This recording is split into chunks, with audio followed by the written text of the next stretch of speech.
Saya tahu persis perkara itu, saya nggak akan cerita di sini ya. Saya tahu persis perkara itu. Bahkan kalau boleh dibilang yang sedang menyelidiki adalah saya yang sedang menyelidiki sendiri. Pegawai KPK juga ada yang dipanggil dan diperiksa, iya. Raut wajah Kapolda Metro Jaya Irjen Karyoto mendadak berubah serius ketika ditanya awak media soal penanganan kasus dugaan kebocoran dokumen penyelidikan KPK pada perkara korupsi di Kementerian ESDM yang disinyalir melibatkan Ketua KPK Firly Bahuri. Karyoto mengaku sudah punya alat bukti untuk meningkatkan perkara ini dari penyelidikan ke penyidikan yang artinya akan segera ada tersangka di kasus ini.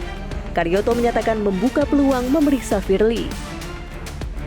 Lebih lanjut, Karyoto mengaku tahu persis duduk perkara kasus kebocoran dokumen itu sebab kasus itu terjadi ketika Karyoto masih bertugas di KPK, yakni sebagai Deputi Penindakan KPK.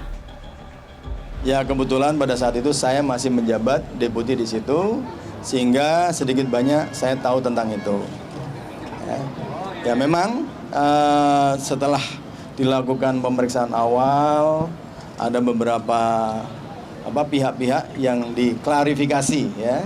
Yang diklarifikasi, kami memang sudah menemukan adanya peristiwa pidana. Buktinya apa? Bahwa ada informasi yang kita dapatkan yang ternyata informasi itu masih dalam proses penyelidikan di KPK, ada di pihak-pihak yang sedang menjadi target-target daripada penyelidikan itu ya. Artinya barang yang tadinya rahasia menjadi tidak rahasia ketika sudah dipegang oleh pihak-pihak yang menjadi objek penyelidikan. Tidak menutup peluang untuk memeriksa Ketua KPK ya Pak, dalam kasus ini Pak? Nanti kita lihat ke depan.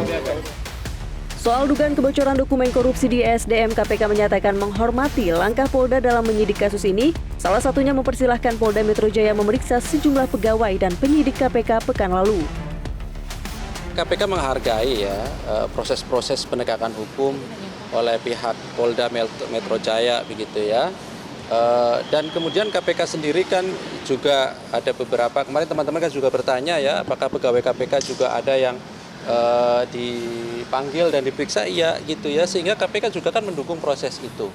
Karena tentu kebocoran dalam proses penegakan hukum ya, siapapun pelakunya itu kan memang harus kemudian bisa dipertanggungjawabkan secara hukum kan gitu ya.